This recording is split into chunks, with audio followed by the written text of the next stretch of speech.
Every form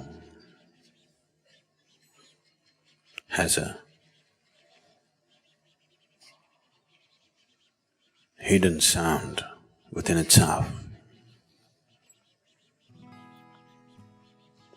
When I say a hidden sound, the surface sound of an object will come out when you strike it. If you strike a gong, the sound that you hear, the sound that many of you hate because it rings at 4:45 in the morning, that is the surface sound of that object. There will be a hidden sound to the object. If one knows the hidden sound of an object, or a form rather, once you know the hidden sound of a certain form, you find you also know the form, you find a certain access and a certain intimacy to that form. It is based on this that in this culture, we name children like this, feeling the fundamental reverb of a child. Accordingly, a name was given, so that by uttering the name, above all the child constantly hearing the name, will not become a closed life, will become an open possibility, because constantly, every time his name is uttered, something touches him very deep down inside. Not just a way of calling a person, but a way of opening a person just by uttering the name.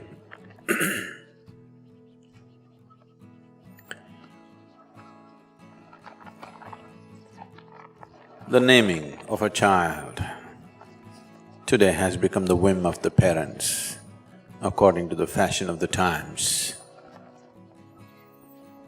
But till recently, the naming of a child was not in the hands of the parents.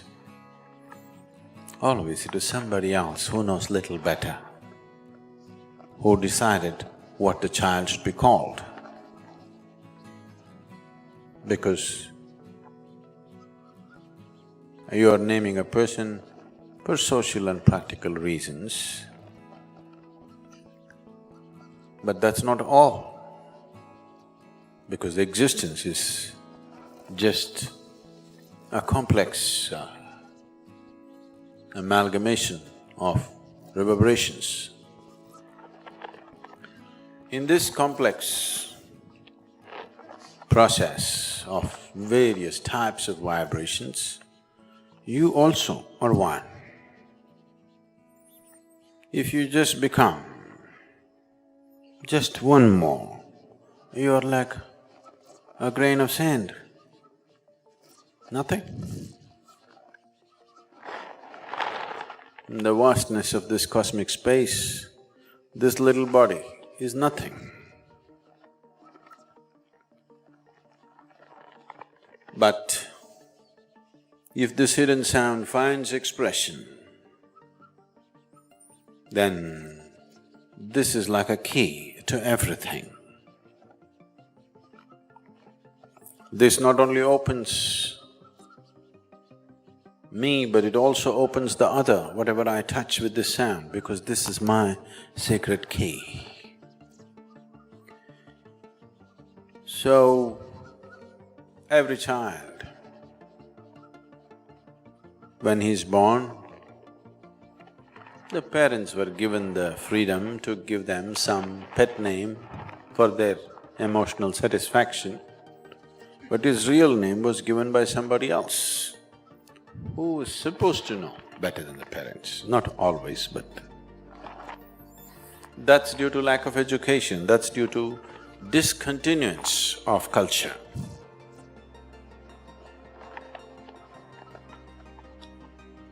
That is due to inefficient transmission from generation to generation. Otherwise, this is done by someone who knows what is the fundamental reverberation of this little child. So they wait for a certain period of time, they observe the child, they make other astrological calculations and arrive that this is the hidden sound of this child. And that is what we should bring out, because it is only in blossoming that, it is only in allowing that to flower and find expression, this child will find full expression to his life. Otherwise, a seed that never sprouted, on the surface many things happened, that's not it.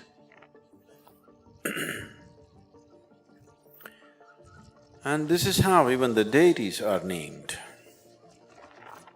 The other day someone told me, I sent word for them and they were not available anywhere. I said, where were you?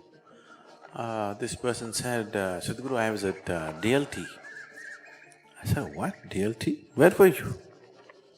No, I was at Dhyanalinga temple. Oh, DLT.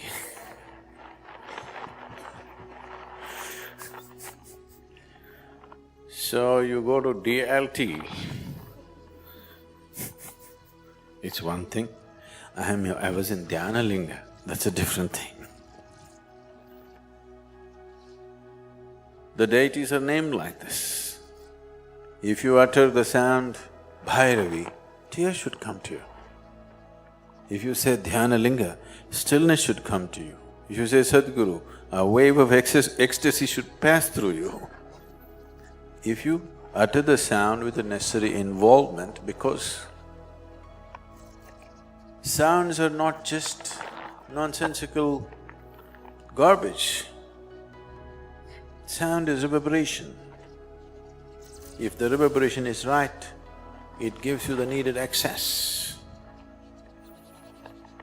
So when the music is on, I want you to listen to the sound, not to the music. You understand what I'm saying? I want you to listen to the sound of it, not the music of it. If you want to have the pleasure of music, you can listen to music. If you want to find deeper access to life, you must listen to the reverberations, not to the lilt. Lilt is surface. Lilt is a small thing, beautiful, but that's it. The reverberations are the very making of life. How this one reverberates right now, it'll determine everything about this one. If this reverberates right, it will not only determine the nature of this one's life, it will determine the nature of everything's life. It will not only determine the nature of the individual, it will also determine how everything else happens around that being. So when the music is on in the darshan, I want you to behold the sound, not the music.